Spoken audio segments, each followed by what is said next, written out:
Esta es una charla sobre cólico equino y su evaluación clínica. Cuando evaluamos un cólico, clínicamente, ¿qué es el cólico? El cólico es la manifestación de dolor de origen digestivo. A eso específicamente nos referimos. Las causas pueden ser múltiples, pero esto es lo que vamos a ver, esto y diferentes manifestaciones clínicas de un caballo con cólico. Caballo que manotea, caballo que se echa, se pone panza para arriba. Las manifestaciones son de lo más variable y vamos a ver de acuerdo a qué va a modificarse este dolor. Cuando estamos en la universidad, nos enseñan una multiplicidad de causas que van a producir el dolor, desde distintas enfermedades, desde el estómago, del intestino delgado, del colon, del ciego, del colon menor y del recto. Entonces, cuando uno ve ese caballo, como recién vimos, que está manoteando, se está echando, tenemos la tendencia de ir a ver cuál será la patología.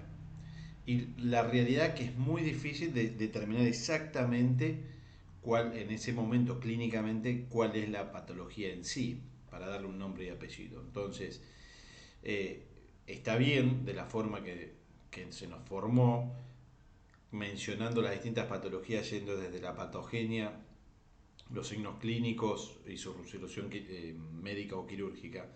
Pero ahora tenemos que encararlo al revés, tenemos que ir desde los signos clínicos y poder determinar qué tipo de problemas está causando el cólico, en este caso, o sea, el dolor del animal. Muchas veces lo vamos a poder definir y una gran cantidad de veces no. Entonces lo vamos a dividir en dos grandes grupos. Los cólicos que son de carácter clínico, médico, que vamos a manejar médicamente, y aquellos que necesitan de una derivación para ser intervenido quirúrgicamente. Por suerte, la mayoría de los cólicos, 95% inclusive más, son de carácter médico y se van a resolver con manejo de dolor e hidratación. Esa es la clave. ¿Cuál es la clave de la evaluación del cólico? Es el examen físico. A pesar de que hay un gran desarrollo de tecnologías y métodos de diagnóstico, de laboratorio y demás, la piedra fundamental para evaluar un cólico sigue siendo y será siempre el examen físico. Simplemente necesitamos un estetoscopio, una buena sonda nasogástrica, un termómetro, tacto, el guante para hacer tacto rectal con su lubricante y agujas espinales o de distintas maneras para tomar líquido peritoneal. Generalmente con estos elementos vamos a obtener una muy buena evaluación clínica del cólico. Hoy podremos sumarle, que lo vamos a ver, la realización de ecografías, siendo los ecógrafos que están tan disponibles en la mayoría de las prácticas. Entonces, vamos a evaluar un cólico. Lo primero que tenemos que hacer es preguntar sobre la historia. La historia, la anamnesis, que nos va a ayudar un poco a definir qué tipo de cólico estamos lidiando. Por ejemplo, si evaluamos el tema de la edad, podemos llegar a estimar qué tipo de patologías va a presentar de acuerdo a la edad. Potrillos recién nacidos con cólico, podemos a veces inferir que tienen grados de enteritis por isquemia y eso produce distensión, impacción de meconio. Animales de un año pueden llegar a tener ya problemas de parásitos, intususcepciones y demás. Animales adultos, gerontes, de arriba de los 15 años, pueden presentar estrangulación en intestino delgado por lipoma, que es un tumor benigno, pero que puede estrangular o ser el origen de la estrangulación de intestino delgado. El sexo. Padrillos tienen una mayor tendencia a presentar hernias inguinales, mientras que yeguas madres posparto pueden presentar todas las patologías asociadas a traumas que se producen durante el parto, por patadas del potrillo, como ruptura del mesocolon, ruptura uterina. También pueden presentar el desplazamiento, inclusive vólvulos del colon mayor. O sea, son patologías que uno, cuando ve una yegua recién parida con un cólico severo, ya piensa que puede llegar a estar teniendo puntualmente un desplazamiento o una torsión de colon. De todas maneras, siempre hay que evaluarlo. Muy importante las desparasitaciones, no solo si se ha dado o no se ha dado, sino qué tipo de antiparasitario y si ha habido una rotación con respecto a las drogas, para que no están existiendo muchísimas resistencias a lo mismo y estos favorecen la presencia de cólicos, los parásitos. Cambio de alimentación es muy importante. El, el sistema digestivo del caballo es una gran cuba de fermentación, principalmente a nivel de el colon mayor y el ciego, fundamentado en sus bacterias. Y si nosotros le cambiamos drásticamente el sustrato, puede hacer que se acidifique demasiado, mueran bacterias y eso produzca cólico, o fermente de más, produciendo una gran acumulación de gas y alterando la motilidad. Todo lo que sea cambio de alimentación drástico. Inclusive se le puede dar el mismo tipo de alimento, pero cambia la calidad si cambiamos el proveedor, para mejor o para peor. Un punto muy importante, los cambios de niveles de ejercicios. Es muy común las impacciones de colon mayor asociadas a caballos que vienen entrenando o con cierto grado de actividad y por una lesión musculoesquelética los paramos, los ponemos en el box y inclusive arriba de esto le damos antiinflamatorios no esteroides como fenilbutazona. Son todos factores que van a predisponer a que el caballo presente una impacción de colon mayor, por ejemplo. Preguntar cómo era la bosta. Obviamente caballos pueden empezar con diarrea, pueden empezar con una bosta muy dura, con moco. Si tienen alguna foto es ideal, pero que un poco nos cuente no solo las características, sino la frecuencia de la misma. Si han notado que en la noche no le han cambiado la bosta, que no había bosta eh, en la cama, bueno, es un indicativo de que está pasando poca cantidad de materia fecal. Un punto muy importante es la duración del cólico. No es lo mismo arrancó hace una hora y lo llamé y lo estamos evaluando, que hace 3 días que está con cólico, lo medicamos, mejora y vuelve a manifestar cólico y acá estamos 3 días después. La severidad va a cambiar dramáticamente de un cuadro versus el otro. Y muy importante, nosotros acá en la Argentina, los propietarios, entrenadores tienen disponibilidad de los medicamentos, entonces hay que averiguar qué medicamentos le dieron, en qué frecuencia, qué cantidad, porque la sobremedicación no solo va a enmascarar ciertos signos, sino que puede tornarse tóxico. Y cómo fue la respuesta a los mismos. Eso también es muy importante. Entonces, parte como mencionamos, las maniobras clínicas son las más importantes, evaluación cardiovascular, determinación de la frecuencia cardíaca, eh, recordar que los caballos cuando están por encima, caballos estándares normales, adultos, cuando están por encima de 60 de frecuencia cardíaca es un llamado a atención que puede estar relacionado al dolor o al estado de deshidratación y shock hipovolémico. Entonces, cuando tengamos un caballo con una frecuencia elevada, lo primero que tenemos que hacer para evitar la posible ruptura de estómago es pasar la sonda nasogástrica. Vamos a ver a posteriori todo lo que es con respecto a la sonda nasogástrica y el reflujo gástrico. Evaluando también la parte de cardiovascular, mirar muy bien las mucosas, su grado de hidratación, su color rosa pálido es lo normal, mirando particularmente alrededor de las encías y de los dientes. Luego vamos a seguir la ocultación, prestando particular atención obviamente en toda la región abdominal e inclusive torácica para ciertas patologías como puede ser la hernia diafragmática, que el intestino pase hacia la cavidad torácica. Como mencionamos, el sondaje nasogástrico y su importancia. Tacto rectal es muy importante, nos va a permitir evaluar parte del abdomen. Hay ciertas estructuras que no alcanzamos a palpar y hay otras que no las vamos a poder palpar por su característica, como el intestino delgado cuando está en estado normal, no lo vamos a poder palpar, pero sí es muy importante parte de la evaluación, no lo dejen de hacer. Abdominocentesis no es es un cuco, no pasa nada, y nos va a brindar muchísima información, es un procedimiento muy fácil de hacerlo, los caballos lo toleran muy bien, con sedantes, una mordaza, normalmente lo toleran perfecto y nos va a brindar muchísima información, a campo como en laboratorio. Y como mencioné, la ecografía abdominal, que ya aparte ha pasado a ser una maniobra clínica más, nos brinda una gran cantidad de información que tenemos que poner todo junto. Y obviamente ideal es tener un laboratorio de respaldo en ciertas situaciones donde tenemos dudas del compromiso intestinal y demás. Pero clave siempre van a ser las maniobras clínicas. Entonces, lo que primero quiero que enfoquemos en esta charla es, vamos a tomar los puntos que nos van a determinar si el cólico es médico o es quirúrgico, si lo derivamos o no. Derivar es a una institución donde pueda estar monitoreado con fluidoterapia y con el quirófano al lado por el caso que haya que realizar una laparotomía exploratoria.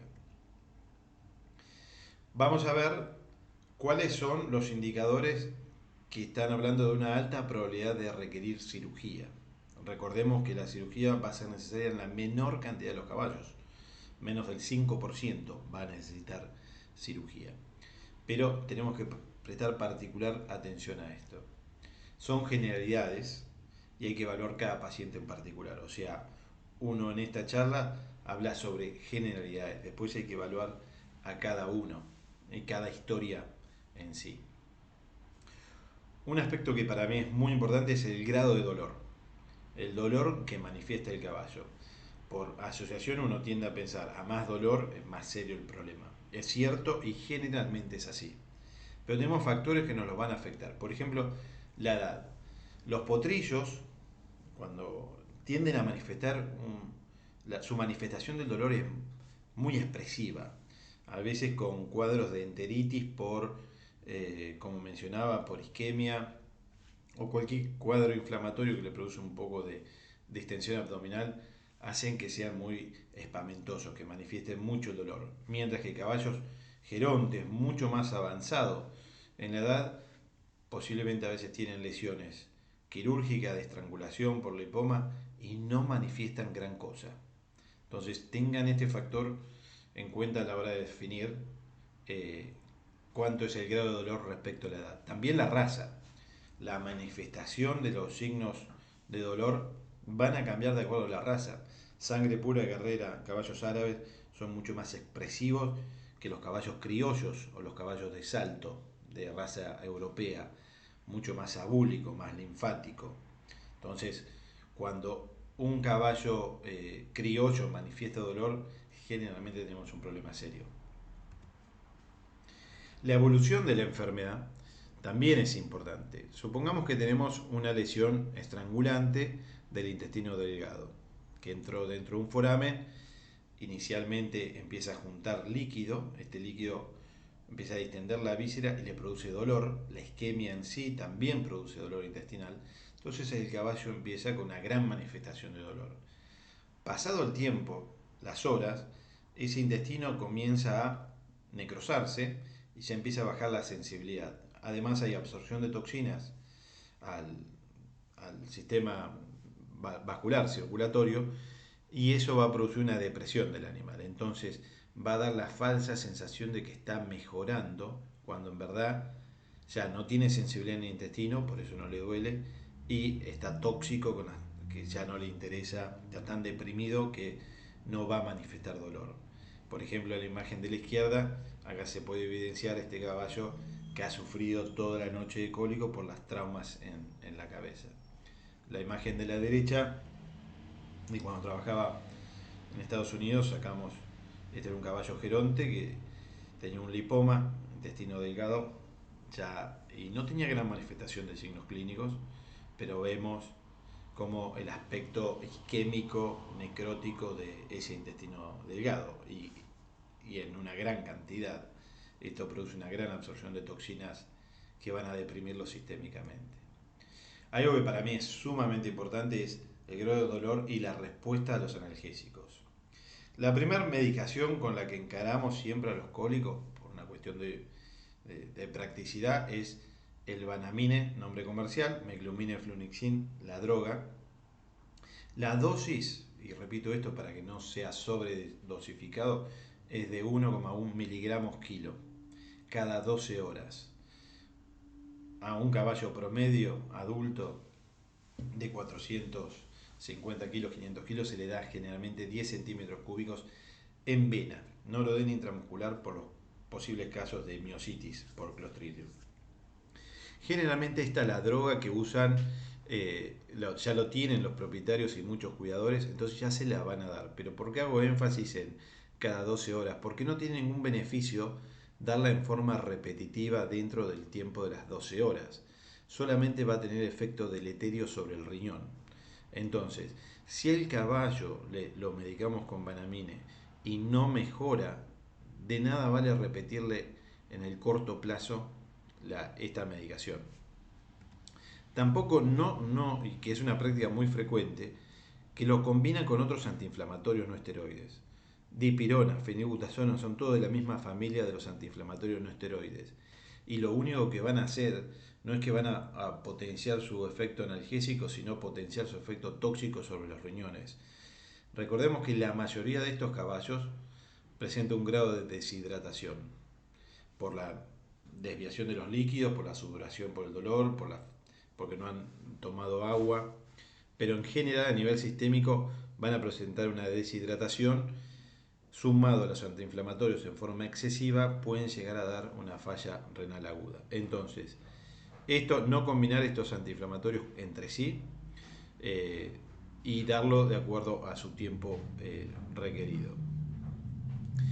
El segundo sedante que uso muy frecuentemente es la silacina, que la administramos en la dosis de 0,5 a 1 miligramo kilo, que normalmente para un caballo adulto es entre 2,5 y 5 centímetros por adulto. Y es muy importante esto, tomar el tiempo desde que se administra la droga para poder determinar su efecto.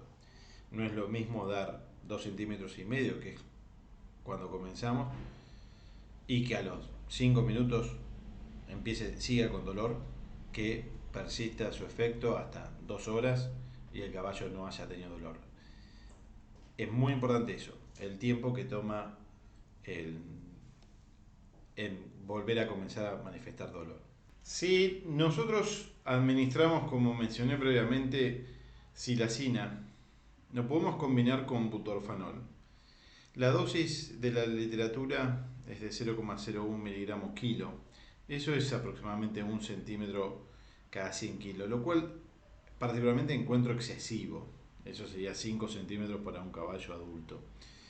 De rutina, lo que utilizo es una dosis inferior, a 0,1 centímetro cada 100 kilos. Eso me va a dar medio centímetro, puede entre medio centímetro y 1 centímetro de butorfanol mezclado con silacina, con la intención de dar analgesia que se cede y determinar cuánto tiempo tarda en volver a manifestar signos clínicos.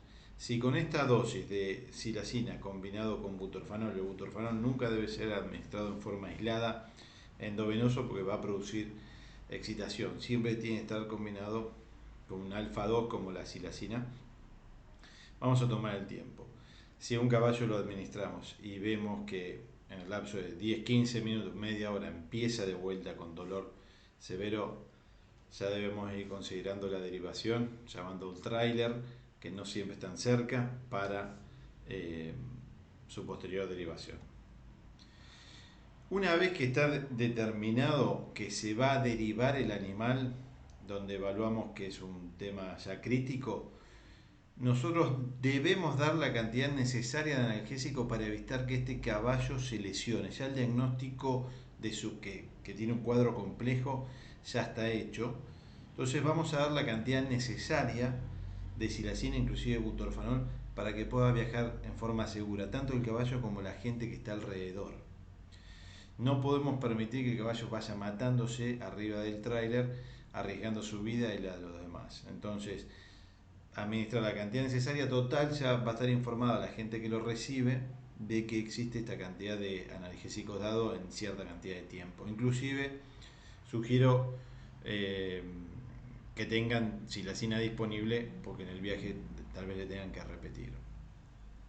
La detomidina en el país no se consigue por vía legal, es extremadamente caro, es muy potente, 10 veces más potente que la silacina, y el problema que tiene es que su efecto es tan potente y tan largo que posiblemente si va a cirugía va a comprometer los parámetros cardiovasculares en anestesia. Entonces yo de rutina recomiendo silacina y butorfanol, de última que se repitan las dosis. Esto es muy importante. Muchos caballos manifestando dolor van a estirarse, como se muestra en esta foto. Viendo esta imagen, mucha gente en forma errónea considera que el caballo está teniendo dificultad para orinar, que no puede orinar. Nada más, o que no está orinando. Pero no está orinando porque está teniendo un problema de deshidratación asociado al cólico. Muchos asumen que tiene un problema de cólico renal, traspolándolo de la medicina humana, que cuando les duelen, se estiran, tienen cálculos renales. La realidad es que los caballos muy rara vez puedan llegar a tener una sintomatología de carácter urinario. Entonces, por equivocación les dan diuréticos, le dan Lasix. Entonces, el caballo ya previamente se encontraba deshidratado por el cuadro de cólico, y al darle un diurético vamos a empeorar significativamente su cuadro. Se va a deshidratación. Entonces, cuando ven un animal así, por favor no dejen que le den ningún tipo de diuréticos, principalmente Lasix. ¿Por qué el caballo toma esta posición antiálgica? Muchas de las condiciones a nivel intestinal producen peso y dolor. Entonces, y tensiona el mesenterio, de donde están los intestinos colgados, vamos a decir. Al estirarse de esta manera va a elevar el abdomen y va a liberar la presión, la tensión que existe sobre el mesenterio, al elevar las vísceras. Es por esto que toma esta posición antiálgica, no es porque esté intentando orinar. Muchas veces hacen pequeños micciones de orina, pero es por el mismo dolor, no es porque esté obstruido. Es raras veces los casos que está obstruido. Cólicos renales de por sí casi que no existen a nivel renal, cálculos. Normalmente nos damos cuenta cuando hay falla renal crónica. A lo sumo puede ser casos muy puntuales de obstrucciones uretrales, generalmente en caballos castrados, cálculos que se forman en la vejiga y tapan la uretra, y nos vamos a dar cuenta porque generalmente tiene el pene prolapsado, dije que eran machos castrados, sale, gotea orina, y al tacto rectal vamos a tener una vejiga enorme. Pero después considere que es mucho más común la parte digestiva que urinaria. Otro punto importante durante la evaluación clínica es el sondaje nasogástrico. En un próximo video vamos a demostrar cómo se sondea un caballo en forma segura y fácil. De rutina, el caballo dentro del estómago tiene 2-3 litros, es considerado normal. ¿Dónde vamos a considerar que es excesivo? Cuando supera los 4 litros un caballo adulto.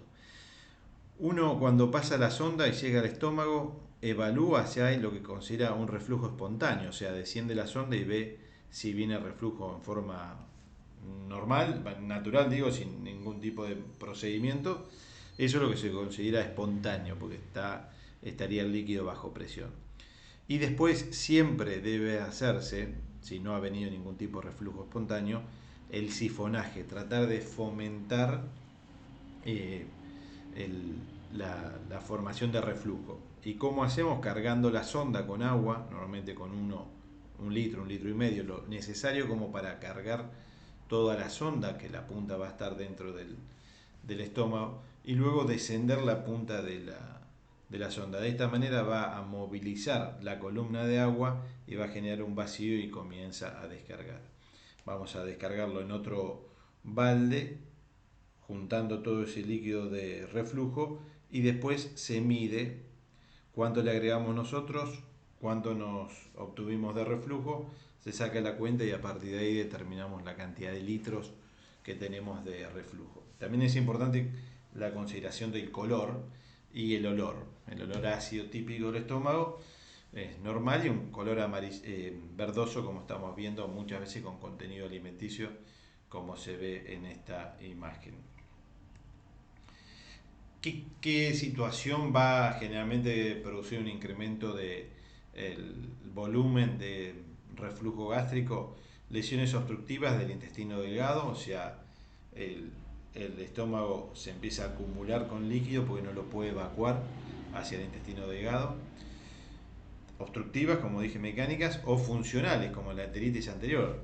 El intestino delgado, el duodeno y parte del yeyuno está inflamado, no moviliza, presenta un hilio paralítico y pasa a ser una obstrucción, pero de tipo fisiológica, no desplaza el líquido hacia caudal. Entonces, la secreción normal del estómago más la secreción del intestino delgado hace que se produzca un acúmulo en el estómago que va a producir distensión, dolor, aumento de frecuencia cardíaca y potencialmente, si se rompe, la muerte. Por eso es tan importante el sondaje nasogástrico, no solo del punto de vista diagnóstico para ver qué posible problema tenga, sino también terapéutico. Al poder evacuar, vamos a prevenir que estos caballos se puedan llegar a morir. No solamente del intestino delgado puede estar comprometido, también puede ser que haya una impacción del colon mayor y por la tensión, por el peso sobre el ligamento duodenocólico, va a comprimir parte del duodeno que se encuentra normal, pero comprimirlo en forma externa y puede llegar a producir algún tipo de incremento en el volumen gástrico. Hay veces que es muy difícil diferenciar entre lesiones obstructivas como una encarcelación, un vólvulo y demás del intestino delgado, y enteritis anterior que produce esta parálisis. Obviamente es importante diferenciarlo, porque las lesiones obstructivas son de resolución quirúrgica y cuanto antes actuemos, mejor pronóstico va a tener, porque en muchos casos no es necesario hacer una resección del mismo. Si el tiempo evoluciona y progresa, posiblemente ese segmento de intestino haya que resecarlo, hacer una anastomosis y ya el pronóstico se empieza a ver más comprometido.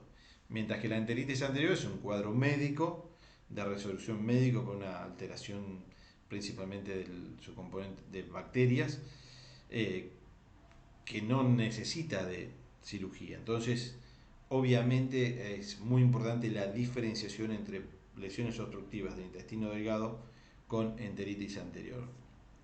Generalmente las lesiones obstructivas se caracterizan por un dolor muy intenso, pues el origen no es solo a nivel gástrico, de distensión con líquido, sino por la isquemia y la distensión del intestino delgado.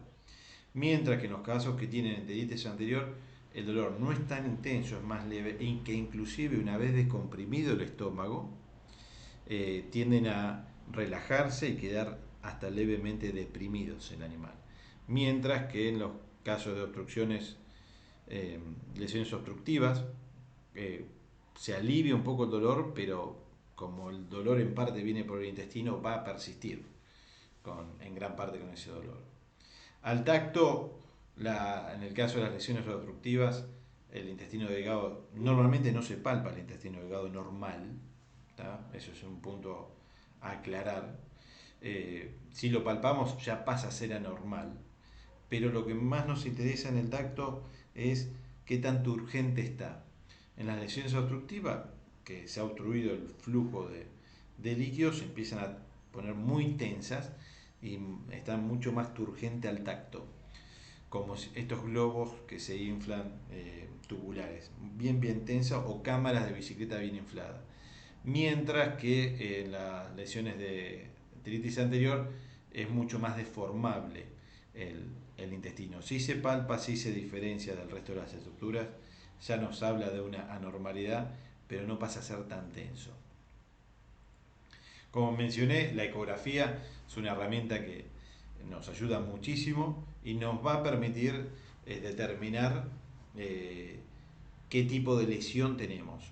Primero, determinar que hay intestino delgado que es anormal, normalmente se ve, lo vamos a ver más adelante, con buena motilidad tendría que ser, pero en el caso de las lesiones obstructivas, como vemos en la imagen de la izquierda, asas bien distendidas, muchas veces quietas, de paredes delgadas, porque en este caso es la porción anterior a la obstrucción, que no está lesionada, no está edematizada, pero está cargada de líquido que no puede desplazarse hacia atrás. Eh, y muchas veces vemos el sedimento del alimento en la parte distal eh, al intestino. Mientras que en el caso de las enteritis anteriores, lo que vamos a ver es distensión, no tan significativo como mencionaba en el tacto, pero sí un engrosamiento de la pared intestinal, como vemos aquí, comparado con el caso de las porciones que no están tan edematizadas anteriores a la lesión.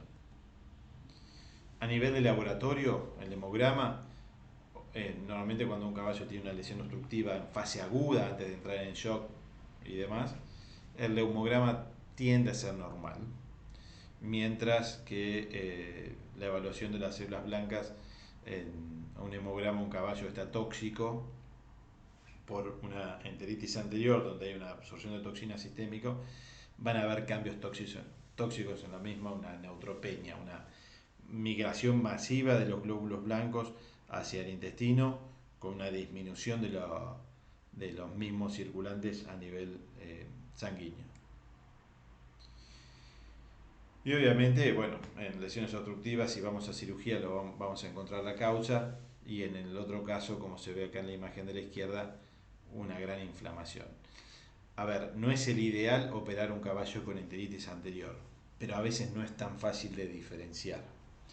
Entonces, muchos casos, como sabemos que el tiempo apremia las obstructivas porque nos cambia el pronóstico, hay veces que frente a la duda es preferible entrar, evaluar, descartar lesiones obstructivas, y en parte va a ser beneficioso porque nos va a permitir descomprimir ese intestino que está cargado de líquido con enteritis anterior y perpetúa el hilio paralítico, que persista la falta de motilidad.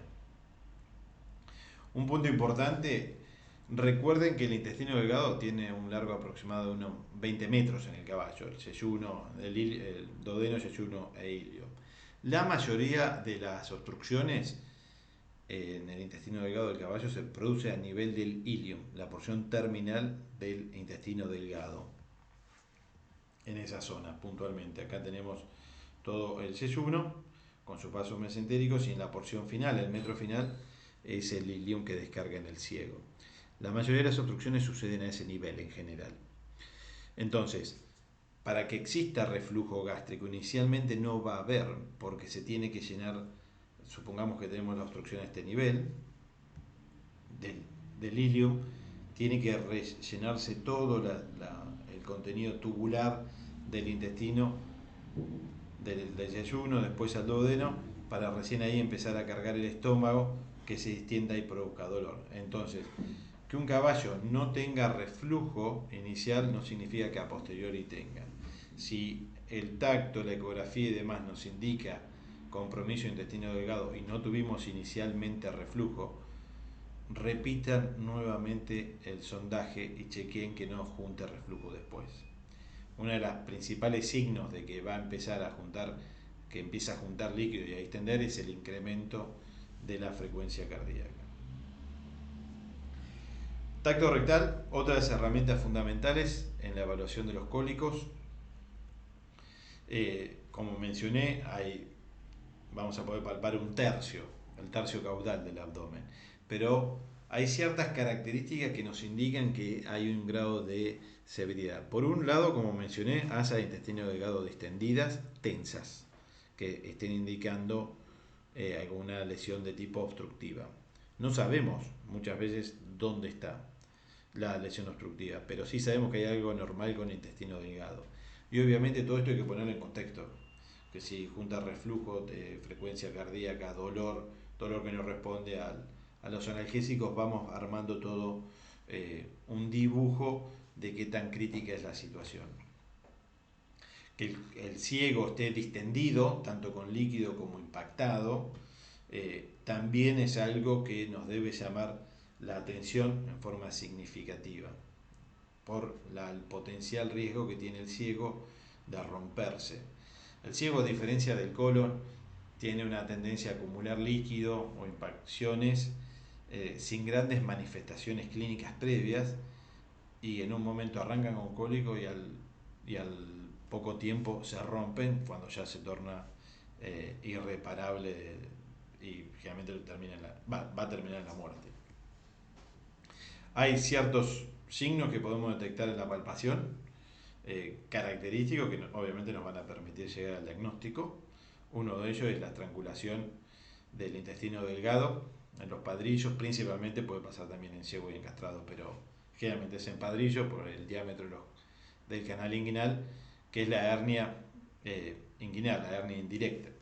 Indirecta porque no entra paralelo como en los humanos por un defecto de la pared, sino que entra a través del anillo inguinal interno al canal vaginal.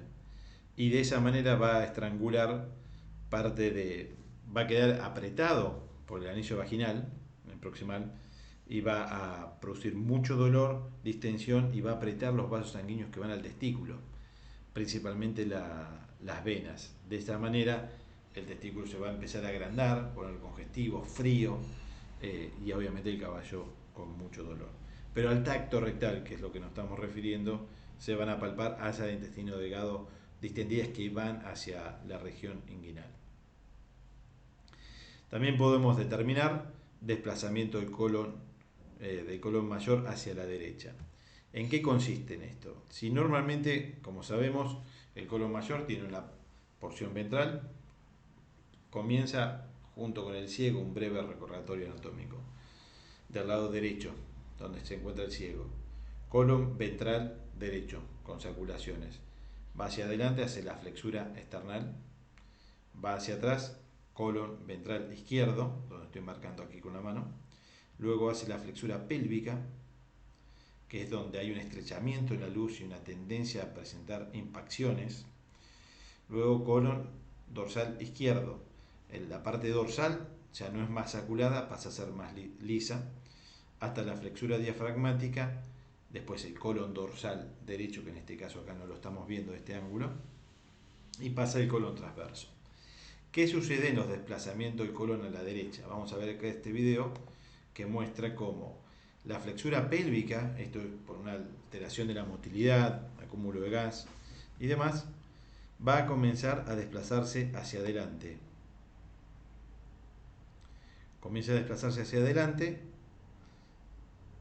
a la altura del diafragma, da la vuelta, va pegado a la pared del lado derecho, este es el ciego, del lado derecho, y queda con la flexura pélvica hacia craneal. Pero lo que nos interesa desde el punto de vista diagnóstico del tacto, quedan las bandas y el colon queda cruzado. Cuando entramos a hacer el tacto rectal, queda enfrente a nosotros. A este nivel se produce la obstrucción del flujo, del flujo del contenido, del contenido intestinal y de gases. Entonces se empieza a acumular gas y empieza a distenderse. A nivel del tacto, como mencionaba, vamos a ver un desplazamiento del ciego separado a la pared. De la pared se desplaza el ciego porque en el medio se interpone el colon mayor y está cruzado con las bandas que pasan de un lado hacia el otro y con mayor o menor grado de distensión de acuerdo al tiempo que ha sucedido y el acúmulo de gas. Esto en ciertos casos puede resolverse en forma médica. Muchas veces los hidratamos con analgésicos y se ha visto que pueden llegar a resolverse médicamente y otras veces ha ayudado también con descompresión del gas. En la misma distensión hace que haya hilio paralítico, o sea que disminuya la motilidad. Si los podemos descomprimir, en algunos casos se puede resolver, pero no lo podemos garantizar. Entonces, la mayoría de los casos, y de acuerdo a los parámetros cardiovasculares, se va a cirugía. Encontramos este colon que está congestivo, muy cargado de gas, de contenido, las paredes edematizadas, donde hay que evacuar su contenido, tanto gaseoso como líquido y alimenticio, y reposicionarlo. Y dependiendo el compromiso cardiovascular y el tiempo que ha pasado, va a tener el pronóstico quirúrgico. ¿Qué pasa cuando hablamos de desplazamiento del colon izquierdo con un posterior atrapamiento en el espacio nefroesplénico? Bueno, esta es la vista del lado izquierdo. Este, como mencionábamos, es el colon izquierdo y el vaso que se encuentra proximal a este. ¿Qué sucede? También, por lo mismo, se empieza a acumular gas y el vaso, el colon mayor empieza a migrar hacia proximal. Empieza a migrar hacia proximal y a desplazar el vaso hacia medial. Ya esto pasa a ser lo que se considera un desplazamiento del colon hacia la izquierda. Empieza a subir y ubicarse en esa zona. En este punto es un desplazamiento del colon a la izquierda. Muchas veces, tratándolo médicamente, se resuelve.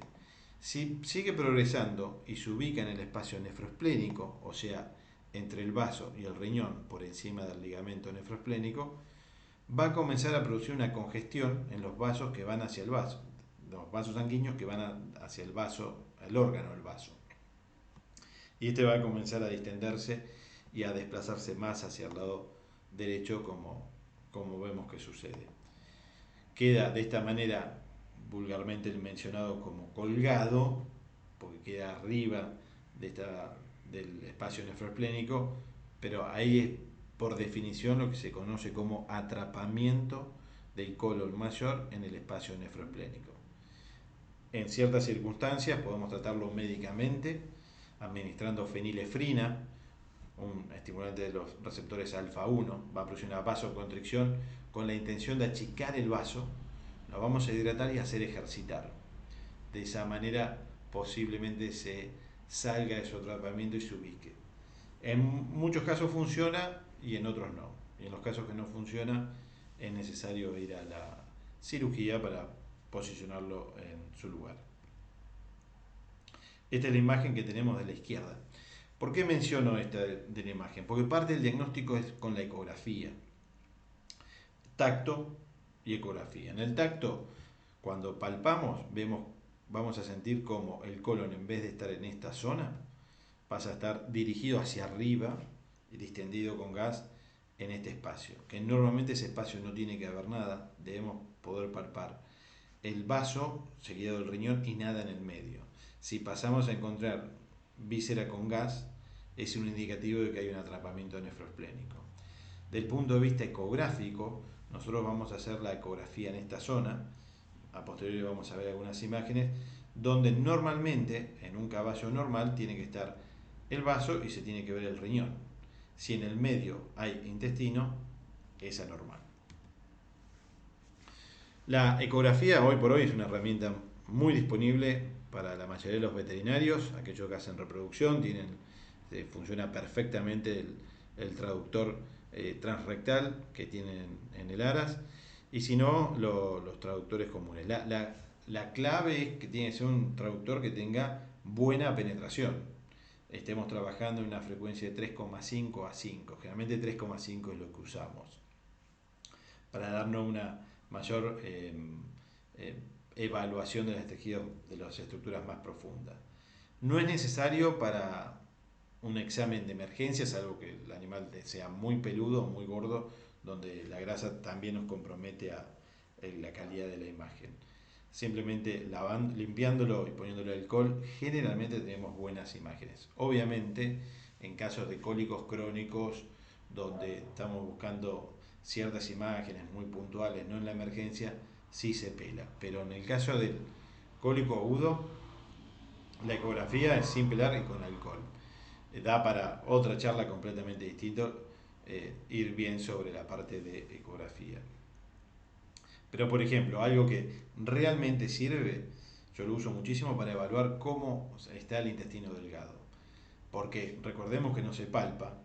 Nosotros siempre debemos ir, el intestino delgado se encuentra siempre en la región inguinal. Ahí a ambos lados de los testículos en los machos, o del prepucio en los machos, y de la ubre en las hembras, siempre vamos a encontrar segmentos de intestino delgado. Como vemos acá, intestino normal, buena motilidad, que aparece y desaparece, contenido, se mueve.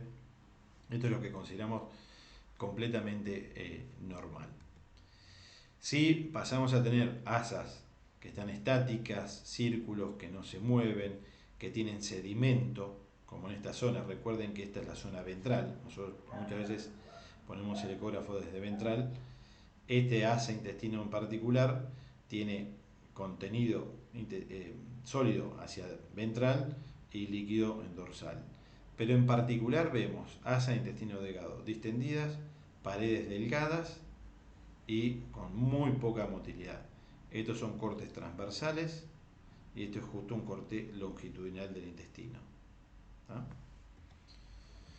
Podemos llegar en ciertos casos, como les mencioné, no siempre tenemos un diagnóstico definitivo, pero hay ciertas situaciones en las que podemos llegar a encontrar este diagnóstico, como es el caso de las intersecciones, donde básicamente una porción de intestino se introduce por un problema de motilidad, un segmento está hipermótil y el otro con disminución de la motilidad, se introduce dentro del otro, ¿tá? Como se grafica en este gráfico. Si nosotros cortamos, hacemos un corte en este segmento, en este sector, vamos a ver que hay varias capas de intestino. Bueno, a nivel de la ecografía, básicamente se ve eso, se ven varias capas de intestino, lo que se considera como el ojo de buey, varios círculos. Y esto es, disculpen, esto es como se ve anatómicamente en cirugía una porción de intestino dentro del otro. En este caso es yeyuno. Como mencioné, el caso de los atrapamientos nefroesplénicos también se puede confirmar con ecografía. Del lado izquierdo la imagen normal. Esta es la estructura, cómo se observa el vaso, la pared abdominal, el vaso y profundo a esto el riñón izquierdo, obviamente, donde no hay nada en el medio. En el caso de un atrapamiento nefroesplénico, muchas veces tenemos el vaso y el colon, que se caracteriza por tener gas en su interior. En colon normales, o sea, de contenido normal, tiene principalmente líquido y gas. Si tiene mucho líquido, nos está hablando de alguna potencial enteritis. Pero, repito, es para una charla más extendida. Podemos también, en casos de sospecha de vólvulo de colon, tener una inferencia de dónde está posicionado. Recuerden, mencioné el colon ventral tiene saculaciones, mientras que el dorsal no las tiene. Entonces, si hacemos una ecografía del aspecto ventral del abdomen y vemos saculaciones contra la pared o asociados al vaso, si estamos más del lado izquierdo, podemos decir que está bien posicionado. Y además vemos estas saculaciones que no están distendidas. En casos de timpanismo y demás se desplazan mucho más y se aplanan, se estiran. En este caso es normal, con un contenido normal, principalmente alimento y gas. En el caso de un caballo que presenta un vólvulo de colon, acá vemos la secuencia, cómo se produce un corte transversal del abdomen, en amarillo es el colon ventral con saculaciones y en verde el colon dorsal, en este caso del lado izquierdo. ¿Qué sucede en un vólvulo? Se va a rotar uno sobre el otro, sobre su mismo eje, como en este caso dibujo por debajo colon ventral, en verde colon dorsal, a medida que normalmente se produce de esta forma, en el sentido de las agujas del reloj que se produce la rotación. O sea, el colon dorsal va hacia el centro y abajo y el ventral va junto a la pared para arriba. De esa manera se va rotando. Entonces llega un momento que puede ser que cuando esté en 180 grados, un vólvulo que no son de todo obstructivos, o sea, obstruye parte de la luz pero no los vasos sanguíneos, que el colon dorsal liso se encuentre en la porción ventral. Entonces ahí ecográficamente nos va a aparecer el colon dorsal izquierdo liso contra la pared o asociado al vaso. También puede suceder en los desplazamientos hacia la derecha, como vimos que el colon cruzaba junto a la pared y se iba hacia atrás, los vasos sanguíneos normalmente no se pueden ver porque están hacia el lado axial, hacia el lado interno del colon, corriendo. Pero si hay un desplazamiento y se ubica el colon invertido de este lado, los vasos sanguíneos van corriendo donde indica la flecha roja. De esa manera, otra modalidad de diagnóstico, en caso para confirmar si hay desplazamiento del colon hacia la derecha, es la presencia de vasos sanguíneos. Esta es la pared abdominal, este es el colon, y acá tenemos una vena que se observa congestiva. Acá están las arterias mucho más musculares y planas, que se observa congestiva junto a la pared abdominal. Esta es una de las maneras de confirmar que tenemos un desplazamiento hacia la derecha. Pero recuerden también las manifestaciones clínicas, el tacto rectal, poner todo junto. A veces no necesariamente que no se vea no significa que no lo tenga. Muy importante la auscultación. ¿Dónde nos vamos a preocupar? Por la ausencia absoluta de movimientos a la auscultación abdominal que no responde a la terapia médica. Muchos caballos en la fase inicial van a tener una disminución de la motilidad y en muchos casos pues están deshidratados. Suplementen, hidraten en serio los caballos, 5 o 10 litros, suplementados con calcio, con magnesio, y evalúen cómo mejora o no la motilidad.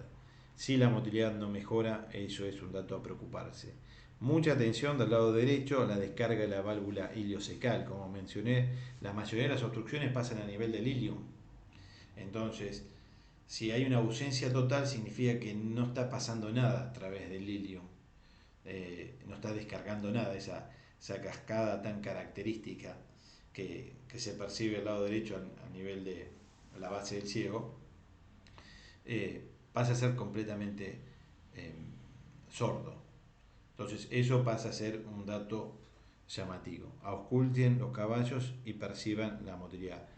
Normalmente pidan hacer silencio. Generalmente tienen a los propietarios excitados, alterados, que les hablan y ustedes no pueden escuchar. Dense su tiempo, escuchen por lo menos 2-3 minutos de cada lado si no perciben nada, para determinar hay ausencia o no. A veces están disminuidos los movimientos. Y después, toma de líquido peritoneal. Esto es lo que vamos a necesitar. Agujas de 2 pulgadas, agujas verdes de 2 pulgadas. A veces yo termino usando agujas espinales, dependiendo el espesor de la pared y la grasa retroperitoneal. Hay caballos, los yeguas son muy gordas y con una aguja normal no vamos a llegar. Un tubito principalmente con EDTA para poder hacer citología y guantes estériles. Se prepara la zona más declive de la región del abdomen del caballo. Generalmente vamos un poco más hacia la derecha para evitar punzar el vaso y realizamos la punción. Estamos palpando, en este caso ya se desinfectó obviamente el área, está palpando donde vamos a entrar y vamos a pinchar con la aguja. En este caso a veces tarda en venir, otras veces como esta hubo suerte, el líquido vino enseguida y se toma la muestra para evaluar. Muchas veces con esto en el campo, viendo macroscópicamente, ya tenemos información. El líquido tiene que ser amarillo translúcido. Nosotros debemos leer a través del mismo líquido, ¿tá? Como se ve la imagen de la izquierda. A medida que aumenta la celularidad, que aumenta la cantidad de células blancas, se va tornando mucho más opaco, un amarillo más turbio.